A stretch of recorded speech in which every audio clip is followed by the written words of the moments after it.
Olá, juventude cristã brasileira, jovens daqui de São Paulo, jovens de outros estados, jovens de todo o nosso país e quem sabe até de algumas partes do mundo. Que alegria podermos oferecer a vocês essa primeira conferência missionária jovem.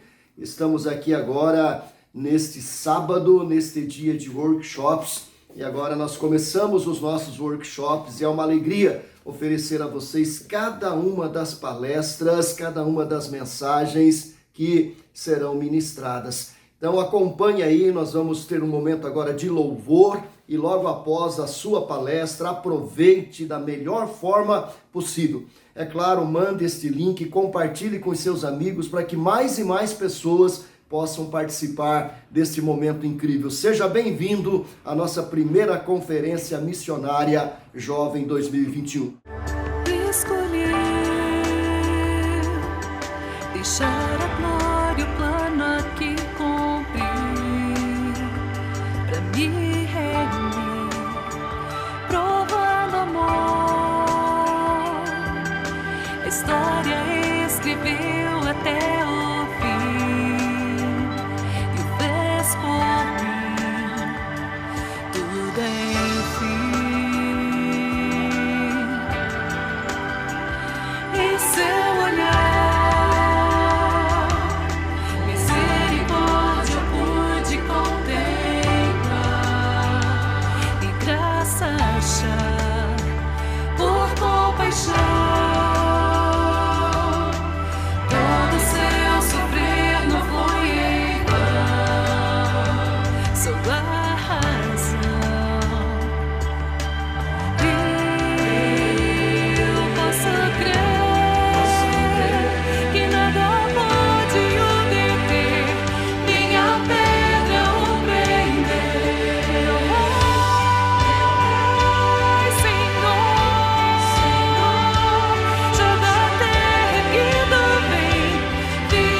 Sempre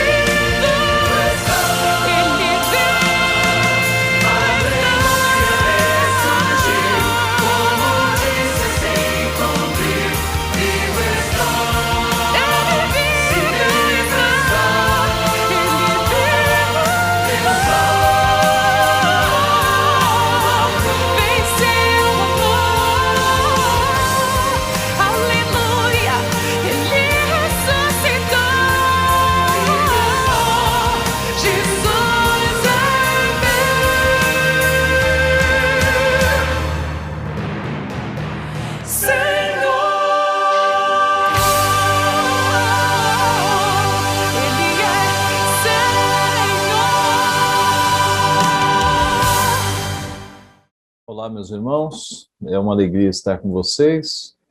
Nós vamos falar nesta tarde sobre revendo as prioridades do reino na prática da evangelização reformada.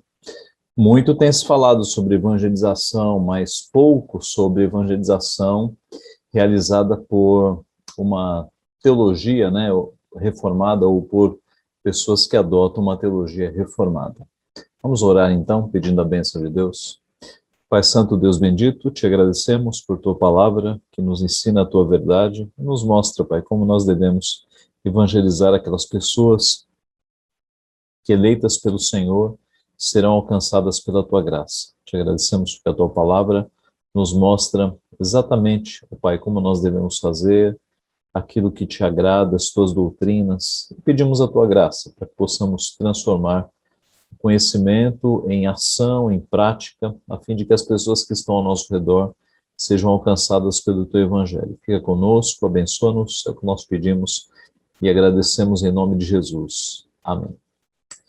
Muito bem, irmãos, eu sou o pastor Ageu Magalhães, sou pastor da Igreja Presbiteriana de Vila Guarani, diretor do Seminário Teológico Presbiteriano, reverendo José Manuel da Conceição, o famoso JMC. Eu gosto muito do tema de evangelização e de missões. Eu entendo que, quando se é discípulo de Cristo, não se pode ser omisso nessa área. Então, eu vou compartilhar alguns slides com vocês para nós tratarmos do tema nesta tarde.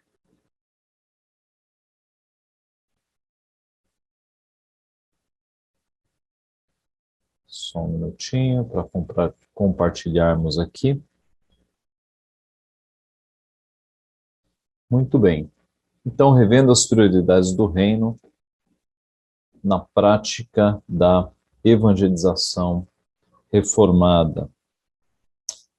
Vamos iniciar, então, com uma palavra minha sobre a minha experiência em evangelização errada. Você já deve ter ouvido que nós aprendemos com as coisas certas e com as coisas erradas também. Qual foi a minha experiência errada? Antes de ir para o seminário, eu tive muita prática de evangelização, mas uma evangelização não muito conduzida pelas Sagradas Escrituras. Tá? Então, eu me lembro de juntar os jovens na igreja e irmos para estações de trem, né? A minha região ali era no ABC Paulista, Santo André, São Bernardo, São Caetano, e pegarmos o trem e irmos até a Estação da Luz, cantando, né, nos vagões, depois cantando na Estação da Luz.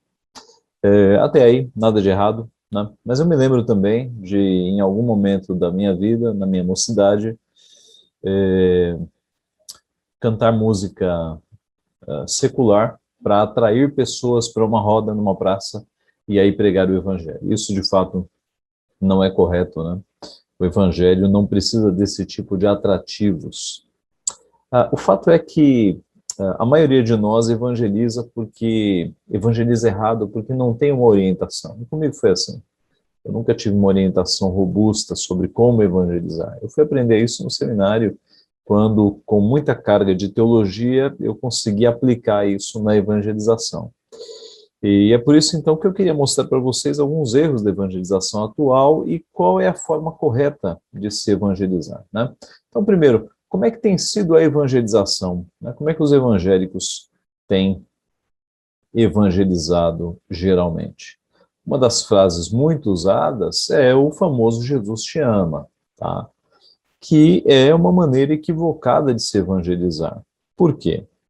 Em primeiro lugar, porque... Deixe-me abrir todas aqui. Em primeiro lugar, porque você não tem na palavra de Deus, que é a nossa única regra de fé e prática, os discípulos dizendo para as pessoas, Jesus te ama. Nem o próprio Jesus chamando pessoas e dizendo, eu amo vocês, né? Falando com as pessoas. Então, esse motivo por si já seria suficiente para nós termos muito receio de sair pela rua dizendo Jesus te ama para as pessoas, porque nós não temos esse modelo de evangelização na Bíblia. Além deste modelo que, para mim, é o principal, nós devemos sempre pensar também o seguinte: nós reformados cremos que Deus não vai salvar todo mundo.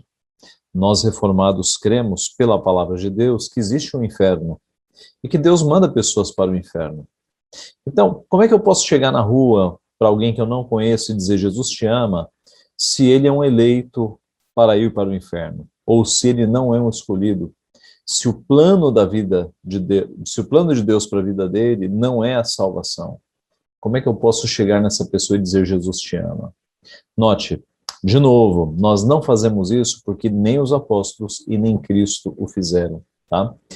A pregação dos apóstolos e de Jesus Cristo e de João Batista também era: arrependei-vos porque está próximo o reino dos céus. E dizer para as pessoas se arrependerem, aí sim, eu posso dizer para todo mundo, porque todos são pecadores. Agora dizer Jesus te ama, Jesus tem um plano para a sua vida, como está aí no slide, Jesus quer te dar paz, alegria e salvação, eu não posso dizer isso, porque eu corro o risco de estar mentindo para pessoas que não são eleitas, tá? Além do que é o seguinte, você vai parar uma pessoa na rua, totalmente pecadora, longe de Deus, e diz: Jesus te ama. É muito cômodo, né? A pessoa pode dizer: puxa, que bom, que levando a vida que eu tenho levado, Jesus ainda me ama. Jesus te ama não conduz a uma mudança de vida, né? Não conduz a uma transformação. Ou então Jesus está batendo na sua porta, basta você abrir. Não há base bíblica para isso.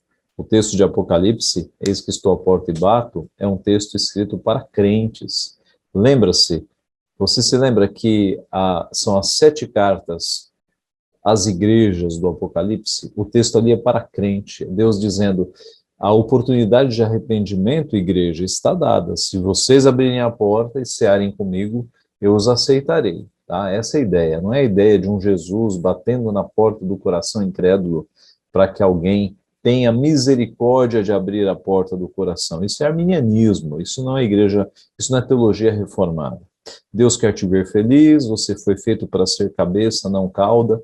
Essas frases que são criadas no mundo evangélico, né, que não tem respaldo bíblico para evangelização. Então tem muita coisa errada na evangelização. E eu queria convidar vocês a pensar de uma forma mais reformada, né? Vamos falar então sobre alguns erros que acabam influenciando essa área da evangelização. Primeiro, o arminianismo, não é?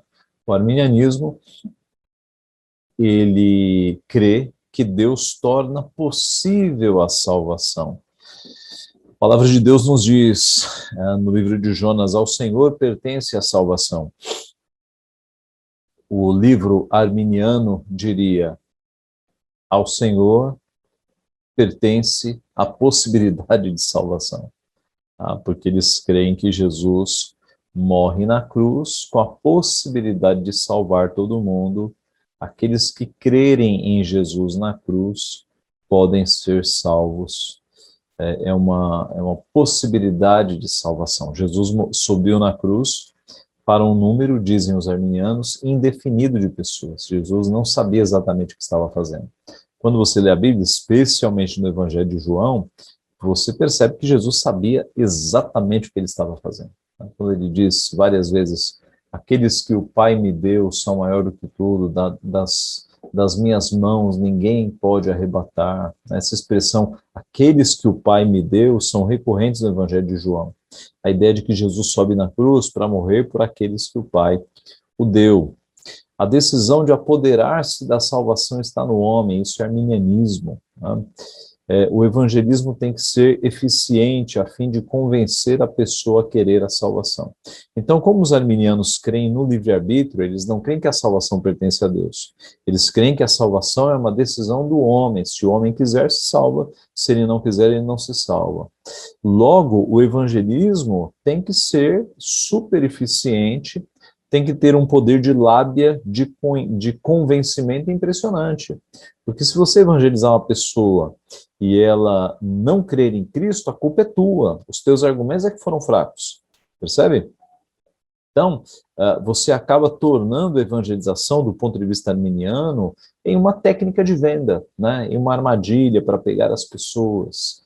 pouca coisa é atribuída ao poder de Deus. Quanto mais emocional e convincente for o método, melhor.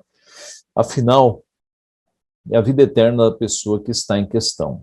É por isso que os arminianos, geralmente, eles criam uma série de metodologias para tentar evangelização. Apelos emocionais, métodos, técnicas e tudo que puder ser feito para convencimento da pessoa é bem-vindo, inclusive arapucas, né? O que são as arapucas? É você levar um pregador na igreja para ele pregar, depois do sermão, uma música muito melodiosa, né, para tocar nas emoções das pessoas, e o pregador fazendo apelos emocionais, tá? Então, geralmente, pregadores hábeis conseguem levar um monte de gente lá na frente, pela emoção, tá? E como eu falei para vocês, eu participei disso tudo no passado, né? Eu vi muita gente indo para frente da igreja, e quando você leva uma pessoa para frente da igreja num apelo emocional, quando acabar a emoção, acaba a decisão, sabia? Pode reparar.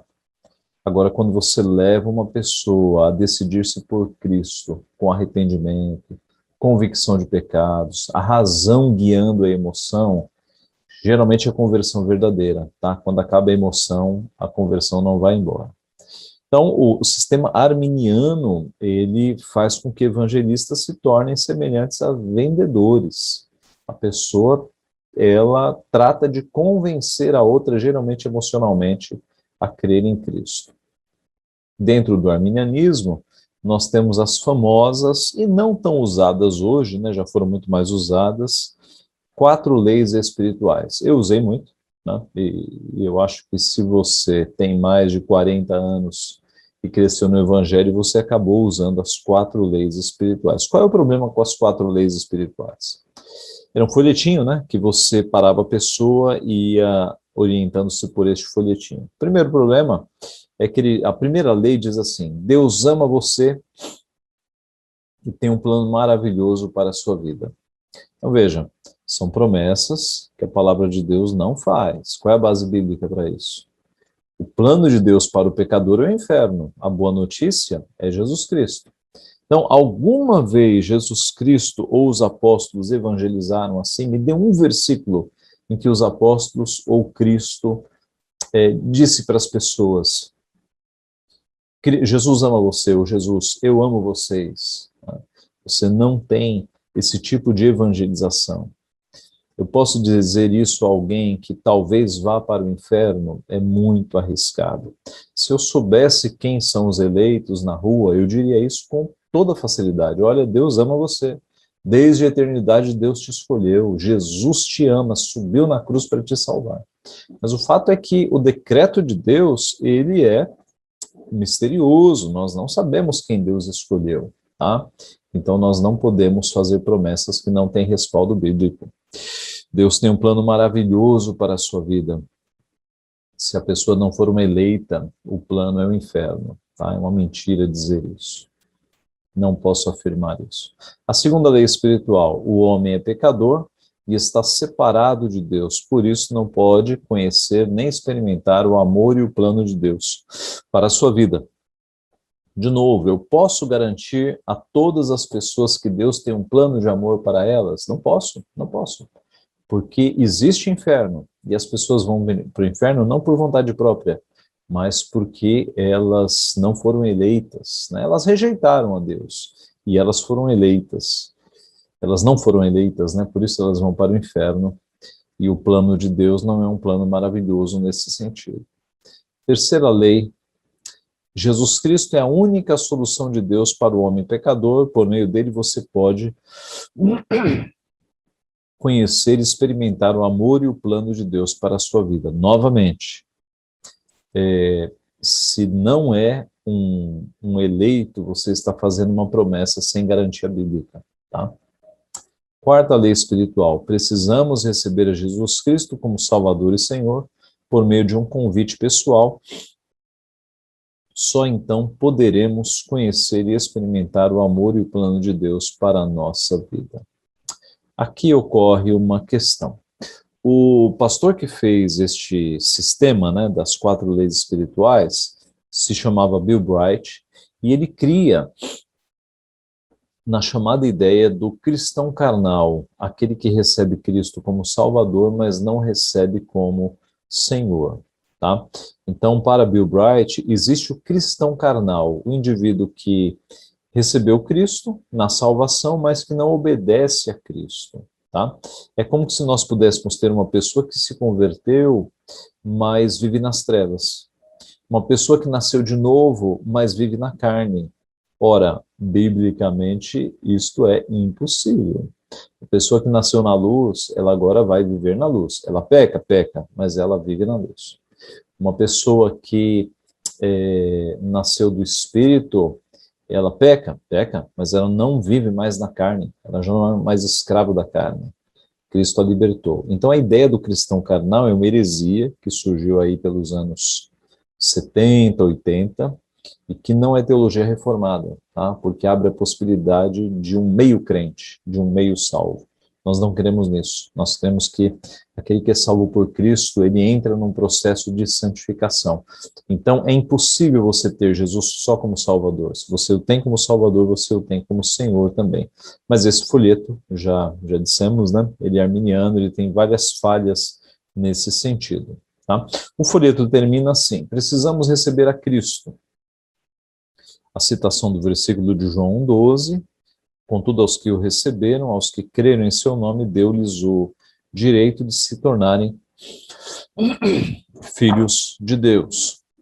Recebemos a Cristo pela fé, pois vocês são salvos pela graça, por meio da fé. Isso não vem de vós, é dom de Deus, não de obras, não por obras para que ninguém se glorie, Efésios 2, 8 e 9. E recebemos a Cristo por meio de um convite pessoal. Cristo afirma: eis que estou à porta e bato. Se alguém ouvir a minha voz e abrir a porta, entrarei e cearei com ele. Apocalipse 3, 20. Essa metodologia, né, de evangelizar com as 4 leis espirituais sempre se encerra assim. Depois que você expõe as 4 leis, você faz um convite para que a pessoa, você faz uma proposta para que a pessoa convide Jesus a entrar no seu coração. Esse texto, como eu já falei, ele não é para não crentes. Apocalipse 3 é endereçado a uma das cartas que foram escritas ali pelo apóstolo João, tá? Apocalipse 3 é a carta endereçada a Sardes, verso 20, diz exatamente, é a carta endereçada a Laodiceia, tá? Observe o versículo anterior. Eu repreendo e disciplino a quantos amo. Sê, pois, zeloso e arrepende-te. Eis que estou à porta e bato. Se alguém ouvir a minha voz e abrir a porta, entrarei em sua casa e cearei com ele, e ele comigo. Note, é a carta escrita aos crentes de Laodiceia. Jesus, no começo da carta, os repreende porque eles não eram nem quentes, nem eles eram mornos, né? Eles não eram nem frios nem quentes, verso 15, com essas tuas obras que nem és frio nem quente, quem deras fosse frio ou quente. Eles eram mornos, e aí Cristo diz: estou a ponto de vomitar-vos da minha boca. Veja, para crente a mensagem. Verso 19, eu repreendo e disciplino a quem amo. Está claro, né? Repreensão e disciplina é para filhos, conforme Hebreus 12. E aí vem: eis que estou à porta e bato, se alguém ouvir a minha voz e abrir a porta, entrarei em sua casa, cearei com ele e ele comigo. É uma mensagem para crentes ao arrependimento, não para não crentes. Este versículo está sendo usado fora do contexto, né? Porque se adequa à decisão arminiana de abrir ou não a porta. Nos folhetos das 4 leis espirituais, você tinha essa heresia aqui também, tá? A vida controlada pelo eu e a vida controlada por Cristo. Então, você tem, digamos aqui, o trono da tua vida, que na verdade é uma cadeira, né? E o eu controlando todas as coisas bagunçadas e Cristo de fora. E aqui no trono da tua vida, Cristo reinando, todas as coisas acertadas e o eu submisso a Cristo. Tá? Vida controlada pelo eu.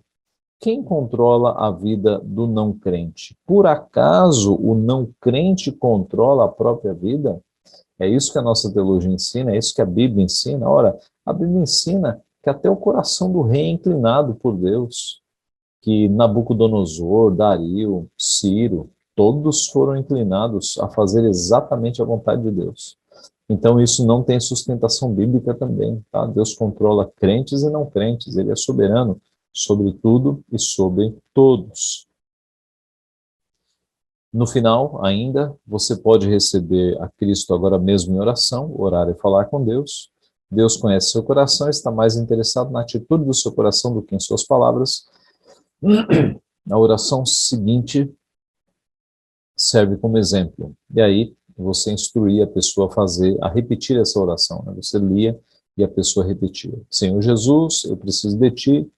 Eu te agradeço por ter morrido na cruz pelos meus pecados, abro a porta da minha vida e te recebo como meu Salvador e Senhor. Obrigado por perdoar os meus pecados e me dar a vida eterna. Toma conta da minha vida e faça de mim o tipo de pessoa que desejas que eu seja. Irmãos, a conversão de uma pessoa não consiste em recitar palavras decoradas, né, palavras mágicas. Tem a ver com a operação do Espírito Santo no coração. Então você não pode induzir uma pessoa a ser convertida apenas porque ela repete palavras. Conversão é muito mais do que fazer uma oração. Esse foi o primeiro erro, o arminianismo, né? E o mundo evangélico está cheio de evangelização arminiana. Mas há o erro também do pragmatismo, né? O que seria o pragmatismo? Uma doutrina filosófica que adota como critério de verdade a utilidade prática, isto é, pensamentos, ideias e ações só têm valor em termos de consequências práticas. Em poucas palavras, verdade é o que funciona. Então, se um culto mais aberto enche a igreja, façamos um culto mais aberto, né? Então, se eu trouxer aqui tais e tais cantores famosos, isso vai encher a igreja, é isso que vale, né? É a ideia de que os fins justificam os meios. Se o meu objetivo final, se o meu fim é lotar a igreja, não interessa se eu vou trazer aqui um cantor crente ou não crente, meu objetivo é encher a igreja. Isso é pragmatismo, tá? O que funciona é o que deve ser seguido e não o que é verdadeiro. Francis Schaeffer, um pastor do passado muito sábio, vários livros traduzidos já para a língua portuguesa, escreveu no livro Como Viveremos. O pragmatismo, de acordo com o qual se faz o que funciona, sem se preocupar com princípios fixos do certo e do errado, já é o pensamento predominante. Tanto nos assuntos internacionais quanto no que diz respeito ao lar, o critério mais amplamente aceito é a conveniência, manter-se a paz pessoal e a prosperidade do momento a qualquer preço. Então, dando exemplos, né, para ficar mais claro, a maioria das pessoas hoje não faz o que é certo porque é certo. Faz o que é certo porque há alguma vantagem em fazer o que é certo ou porque tem alguém vigiando. Tá? Porque tem alguém vigiando. Então, observe que muitas pessoas que, por exemplo, entram numa rua na contramão, passam o farol vermelho, andam em alta velocidade, não o fariam se tivesse um radar, se tivesse um policial. Elas só fazem porque a lei as obriga. Tá? Muita gente na nossa sociedade, se tivesse certeza de que conseguiria ficar rico fazendo algo ilegal sem que ninguém soubesse, fariam. Tá? Então, o pragmatismo ele é muito mais presente na nossa vida do que nós imaginamos. Tá? Desde decisões pessoais, como as que eu falei, como líderes mundiais numa mesa de negociações. Né? Ninguém está pensando ali no conceito de certo e errado. Eles estão pensando naquilo que traz mais dinheiro e benefício para os seus países. Tá? Esse é o pragmatismo de cada dia. O Alex Montoya, no livro Redescobrindo o Ministério Pastoral, diz assim: numa era de pragmatismo, no mundo secular, onde os fins justificam os meios, existe a tentação de prostituir o caráter cristão em favor do sucesso. E mais, numa cultura que aclama cada vez mais o sucesso a qualquer custo, e renega as virtudes como alvos valiosos, os líderes podem perseguir sem perceber os holofotes do sucesso e perder a alegria de servir a Cristo. Tá? Então, no mundo em que os fins justificam os meios, as pessoas vão trocando o caráter em favor do sucesso, né? Pegue os reality shows, Big Brother, por exemplo, e outros parecidos. As pessoas estão ali dispostas a vender o pai e a mãe pelo prêmio milionário, né? O caráter, hoje em dia, ele é comercializado, né? Diz o ditado que todos têm um preço. John MacArthur, pastor batista, escreveu o seguinte: nossa época é de pragmatismo, obcecada com o que funciona e menos preocupada com o que é verdadeiro. Está no livro Justificação pela Fé Somente, da editora Cultura Cristã. Presbítero Solano Portela: a filosofia mais praticada na atualidade é o pragmatismo. Porém, do modo como o pragmatismo é aceito hoje, o que se está fazendo é um verdadeiro suicídio intelectual. Ao se desconsiderar princípios absolutos e ao se construir a vida sobre princípios relativos julgados pelos resultados, as pessoas estão fazendo o mesmo que admitir que, uma vez que é impossível saber se a estrutura da casa é confiável, então, simplesmente isso não tem mais importância. O melhor é continuar construindo o que pode ser visto, ou seja, os andares da casa, sem olhar para os fundamentos. Eu não sei o quanto você conhece de construção, mas certamente você sabe que quando se constrói uma casa, você não constrói direto na terra, né? Você não faz as paredes na terra. Porque a chuva pode bater, a terra vai e a parede vai junto. Então, as casas, elas são feitas em cima de uma estrutura de concreto, né? Com colunas, com muitas pedras, né? Então, você faz primeiro uma base sólida, chamada estrutura, fundamento, e em cima é que você faz a casa. O que o presbítero Solano está falando aqui é que se você não trabalha no fundamento, se você só trabalha naquilo que é visível, você está arriscando fazer com que a sua casa caia. Tá? Martin Lloyd Jones, pastor inglês do passado, escreveu o seguinte: confesso francamente que não posso entender o evangelista jocoso, piadista, engraçado demais. Voltem e leiam as biografias dos homens que Deus usou da maneira mais poderosa. Invariavelmente verão que eram homens sérios e sóbrios, homens em quem havia temor de Deus, conhecendo o terror do Senhor. Todos eles diziam, como o apóstolo Paulo, eles não temiam as pessoas ou o que elas poderiam pensar da sua mensagem. Temiam o que Deus poderia pensar dela e, por isso, começavam com esta verdade, proclamavam-na e Deus a usava. Comentando o livro de Romanos, capítulo 1, verso 18. Tá? Então, hoje nós temos, né, dentro do pragmatismo, aqueles pastores que são extremamente engraçados, né? Fazem verdadeiros stand-ups nos púlpitos, a fim de atrair pessoas. Mas o evangelho é o poder de Deus, não precisa de piadas para que ninguém seja atraído.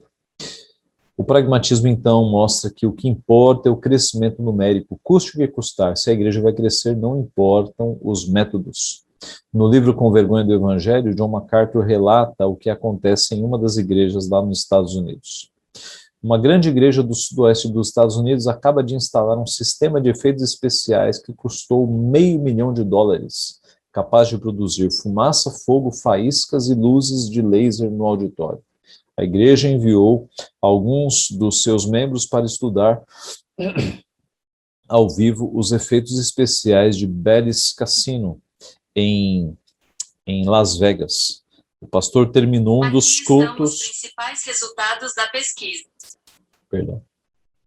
O pastor terminou o culto, um dos cultos sendo elevado ao céu por meio de fios invisíveis que o tiraram da vista do auditório, enquanto o coral e a orquestra adicionavam um toque musical, a fumaça, ao fogo e ao jogo de luzes. Para aquele pastor, tudo não passou de um típico show dominical.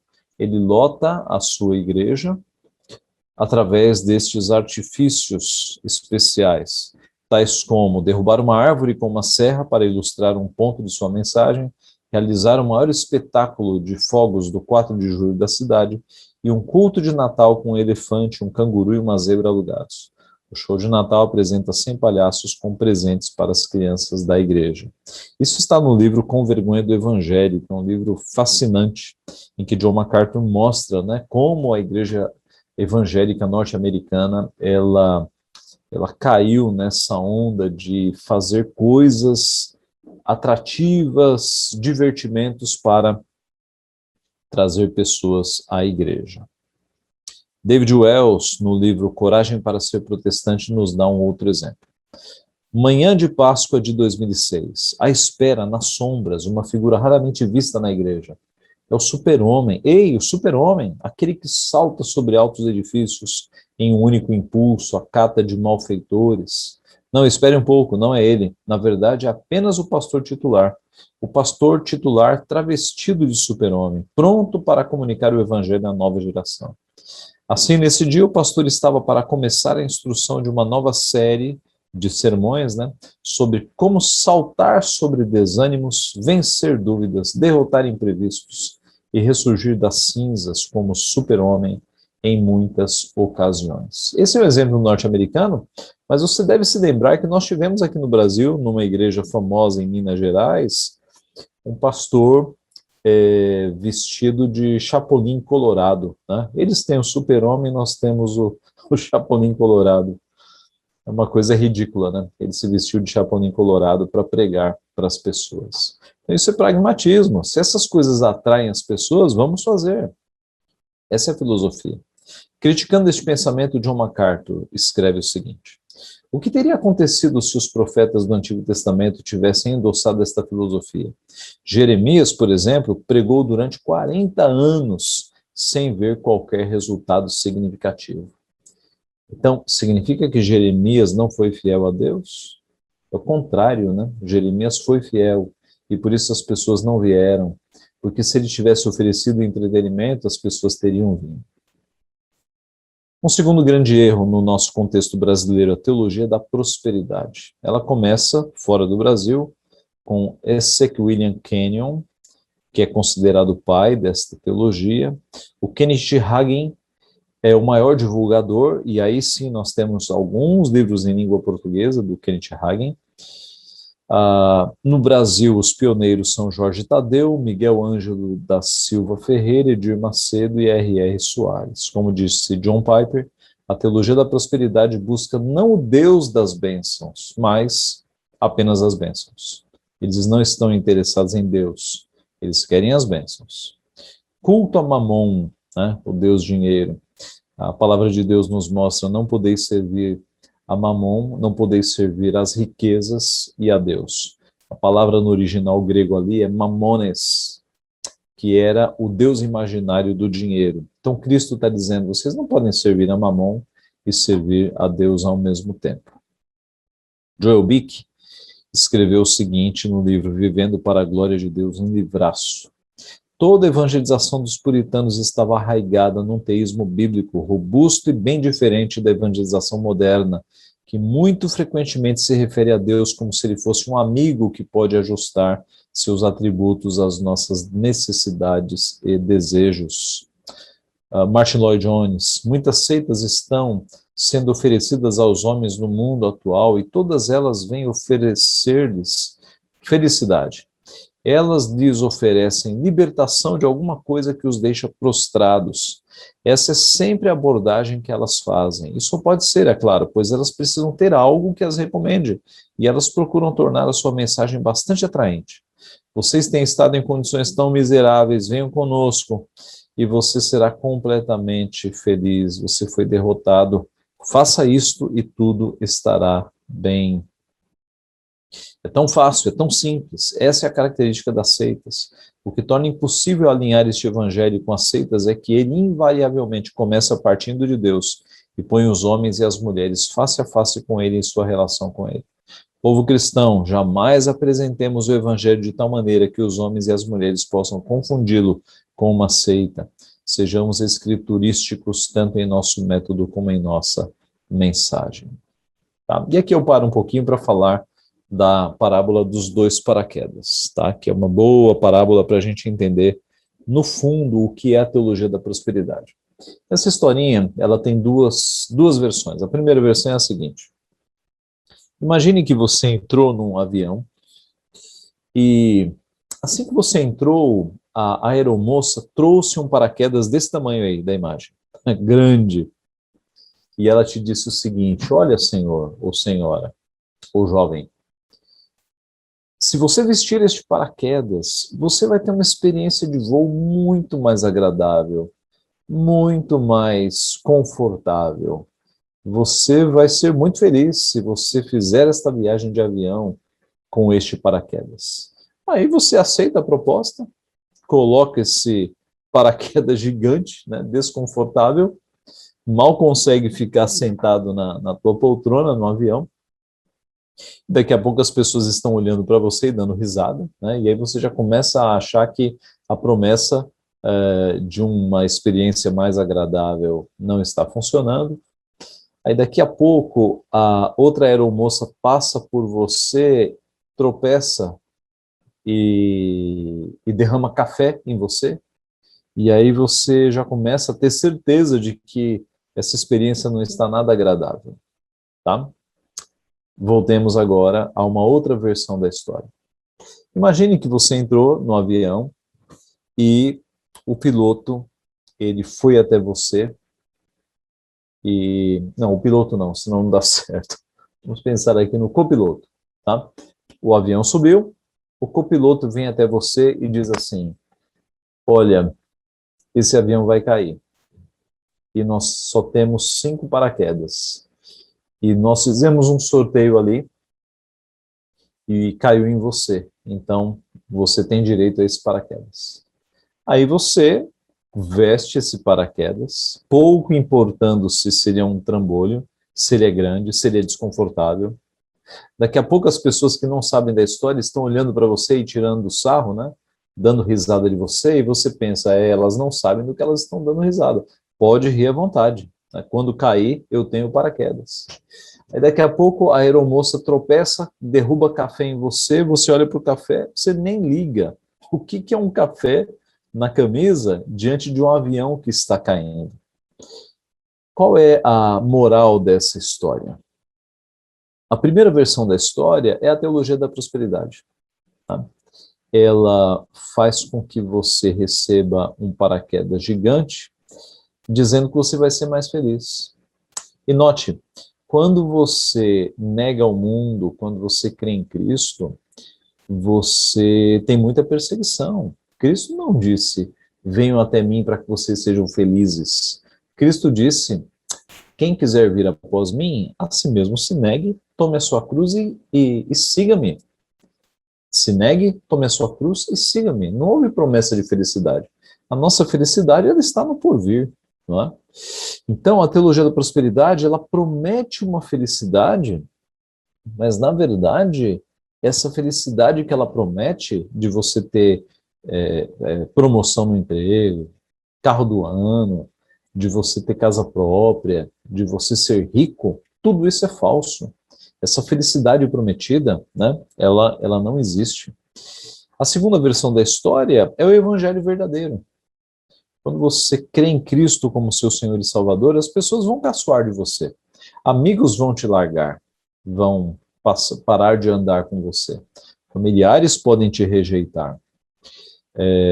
A figura do café, né, queimando caindo sobre a tua camisa, aponta para as perseguições. Você vai ter problemas, vai ter perseguições, mas essas perseguições, diante da notícia de que você tem o paraquedas, você tem a salvação, elas são muito pequenas, né? Alguém já disse que aquele que está para ser coroado não se preocupa com um dia de chuva, tá? Porque a coroa é muito maior do que um dia de chuva. Percebeu? Então, essa parábola do paraquedas nos mostra de que não importa se o avião está caindo, se as pessoas estão caçoando, se o café foi derramado em você. Se você tem a salvação, é isso que importa, isso é o evangelho.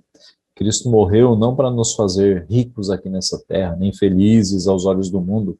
Ele morreu por nós para que nós tivéssemos a vida eterna, tá? É a salvação, é o paraquedas, é a salvação. Ok? Qual é o problema destas abordagens, então? Tá? Não são bíblicas, essas abordagens que ora dizem que Jesus te ama, tem um plano maravilhoso para você, ou você tem que ficar rico. A pregação bíblica é esta daqui. Naqueles dias apareceu João Batista pregando no deserto de Judeia e dizia: arrependei-vos porque está próximo o reino dos céus. Aqui João Batista. Daí por diante, passou Jesus a pregar e a dizer: arrependei-vos porque está próximo o reino dos céus. Note, as duas mensagens são de arrependimento. Respondeu-lhes Pedro: arrependei-vos e cada um de vós seja batizado em nome de Jesus Cristo para a remissão dos vossos pecados e recebereis o dom do Espírito Santo. De novo, arrependimento. Arrependei-vos, pois, e convertei-vos para serem cancelados os vossos pecados. Pondo-se Jesus a caminho, correu um homem ao seu encontro e, ajoelhando-se, perguntou-lhe: bom mestre, que farei para herdar a vida eterna? Respondeu-lhe Jesus: por que me chamas bom? Ninguém é bom senão um, que é Deus. Sabes os mandamentos: não matarás, não adulterarás, não furtarás, não dirás falso testemunho, não defraudarás ninguém, honra teu pai e tua mãe. Então ele respondeu: mestre, tudo isso tenho observado desde a minha juventude. E Jesus, fitando-o, o amou e disse: só uma coisa te falta. Vai, vende tudo que tens, dá aos pobres e terás um tesouro no céu. Então vem e segue-me. Ele, porém, contrariado com esta palavra, retirou-se triste, porque era dono de muitas propriedades. Observe que Jesus o confrontou com os mandamentos. Né? Não foi dizendo eu te amo. O texto fala que Jesus, fitando, o amou, mas ele não falou. O que Jesus falou foram os mandamentos.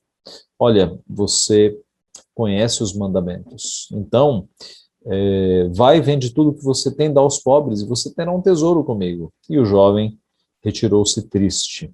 Então, a forma de você pregar o evangelho, nós já temos aqui a dica. Não é fazendo promessas que não têm base bíblica, mas é confrontando pecados. É confrontando pecados, chamando pessoas ao arrependimento. Ora, não levou Deus em conta os tempos da ignorância, agora, porém, notifica aos homens que todos em toda parte se arrependam, porquanto estabeleceu um dia em que há de julgar o mundo com justiça, por meio de um varão que destinou e acreditou diante de todos, ressuscitando dentre os mortos.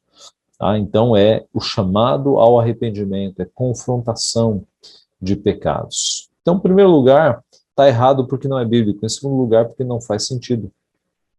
Não se fala de salvação antes de condenação. Não se fala de remédio a quem está saudável. Salvação só faz sentido para condenados. O que eu quero dizer aqui é o seguinte: você só fala que uma pessoa precisa de salvação depois que você mostra que ela está perdida. Entendeu? As boas novas só fazem sentido depois de apresentar as más novas. Se você chegar numa pessoa na rua e dizer assim: olha, você precisa de salvação, ela vai dizer: ué, salvação do quê? Ou se você disser: Cristo salva, olha, Cristo salva. Para um ímpio, ele não sabe que está perdido. Né? Ele não concorda que está perdido. Ele não sabe o perigo que o cerca. Então, quando você oferece o remédio para uma pessoa que não se acha doente, isso não faz sentido nenhum. Antes de oferecer as boas notícias, as boas novas, você tem que falar das más notícias. E quais são as más notícias? Todos pecaram e vão para o inferno. A boa notícia é que Cristo morreu na cruz para salvação. E aí eu entro na minha abordagem bíblica, é você apresentar a lei antes de apresentar a graça. Como é que é isso? Use os 10 mandamentos, por exemplo. Os 10 mandamentos mostram que a pessoa ela não tem chance de ser salva porque ela é pecadora. Tá? Os 10 mandamentos podem ser usados para mostrar a pecaminosidade da pessoa, porque eles são uma exposição da santidade, da justiça de Deus e da impossibilidade de salvação por méritos, isto é, a pessoa não pode salvar-se a si própria. Na sequência, você pode entrar, depois de confrontar os pecados, com a exposição da obra de Cristo. E aí você tem a oportunidade de um começo de um discipulado. Tá? Então, o que seria uma abordagem para você evangelizar na prática, né? O seu bairro, a sua cidade? Se você pensar em termos de igreja, você treina uma equipe, aborda de casa em casa e passa discipulado semanal. Mas deixe-me falar aqui do ponto de vista individual, tá?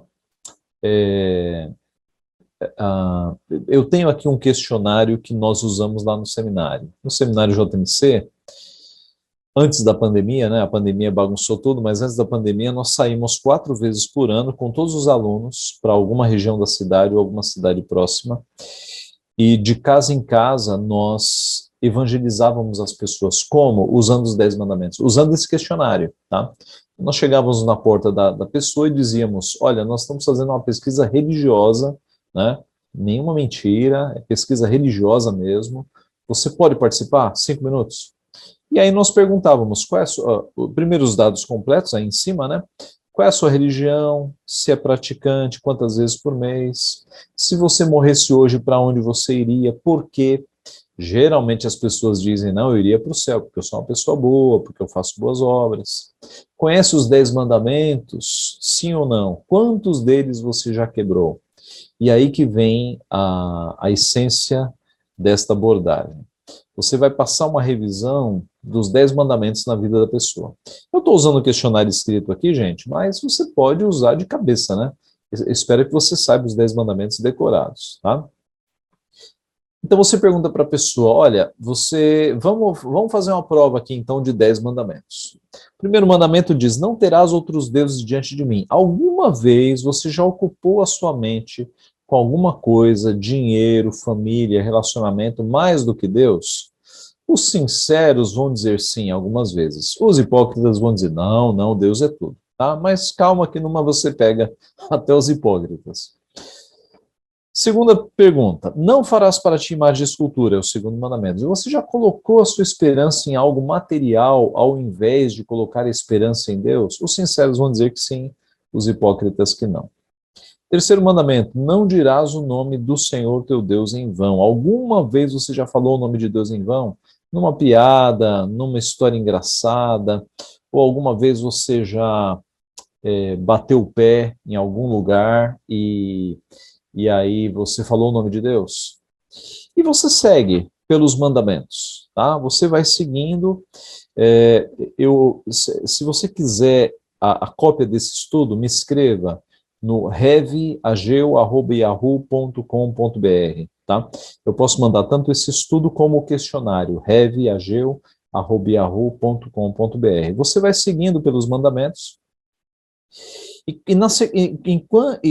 na medida em que você vai seguindo pelos mandamentos, os sinceros, eles vão compreendendo que eles já quebraram vários mandamentos. E aí quando você chega no final dos 10, você fala, se este teste fosse uma prova, qual seria a sua nota? Quanto você acha que deveria tirar para ser salvo? Os sinceros vão dizer, para entrar no céu eu deveria tirar um 10. Mas você faz as contas das respostas em que ele disse sim, e aí você diz, olha, você tirou 4 nessa prova, tirou 5 nessa prova, tirou 2. Né? Você pode até dizer o seguinte, você já matou alguém em pensamento? Quem mata alguém em pensamento, aos olhos de Jesus, é assassino. Você já olhou com desejo para alguém que não é teu marido ou esposa? Isso é adúltero. Você acha que um assassino e um adúltero deveriam entrar no céu? Então, os mandamentos vão mostrando que a pessoa é pecadora. Né? E aí seguem mais perguntas. Um ato de justiça poderia substituir um ato criminoso? Por exemplo, doar 100 cestas básicas apaga um homicídio? E você vai conversando com as pessoas. Quando você perceber que que você tirou toda a esperança da pessoa de ser salva, por quê? Porque alguém que tirou nota 4 nessa prova, ou nota 6, ou nota 7, não mereceria entrar no céu. Aí você diz o seguinte, você sabe por que Cristo veio ao mundo? Porque ele morreu sendo justo? E aí, se a pessoa não responder, você pode falar, foi exatamente para que os nossos pecados, nós que não conseguimos cumprir nem os 10 mandamentos, eles fossem pagos por Jesus Cristo. Essa é a boa nova do Evangelho. Pela nossa obediência, nós nunca conseguiríamos o céu, porque Deus é perfeito e nós não conseguimos cumprir nem os 10 mandamentos. Por isso Cristo veio e morreu na cruz, para que todo aquele que nele crê não pereça, mas tenha vida eterna. Para que todo aquele que se arrepender dos seus pecados e confiar em Cristo para a salvação, tenha a salvação. E aí você entra com a mensagem do Evangelho, as boas novas do Evangelho. Tá? E aí no final do formulário, se você estiver usando o questionário, você pode, né, sugerir uma visita do pastor ou um discipulado. Tá? Ai de mim se eu não pregar o Evangelho, que Deus nos ajude então a sermos fiéis a Deus. Eu falei aqui de questionário, depois você pode me escrever que eu mando, mas você nem precisa de um questionário, tá? Se você decorar os 10 mandamentos, conversando com um amigo, você pode usar essa abordagem. Você pode dizer, escuta, você acha que se você morrer, você vai para onde? E ele vai dizer, para o céu. Posso te fazer umas perguntas sobre os 10 mandamentos? Você conhece? E aí você faz as perguntas, você vai tirando o teto da pessoa, mostrando que ela é uma pecadora, de acordo com os 10 mandamentos, ela não consegue salvação. E aí você apresenta as boas novas do Evangelho. Então, isso é evangelizar de uma perspectiva reformada, tá? Bíblica. Você evangeliza como Cristo e os apóstolos evangelizaram, chamando pessoas ao arrependimento. Usando a lei para que, como o apóstolo Paulo diz, para que a ofensa sobressaia, para que ela avulte. E onde abundou o pecado, superabundou a graça. Quando o pecado aparecer e a pessoa perceber que ela não consegue ser salva porque ela é pecadora, aí você vem com a graça de Cristo. E assim a pessoa pode perceber que o Evangelho, de fato, trata-se das boas notícias de Deus para a nossa vida.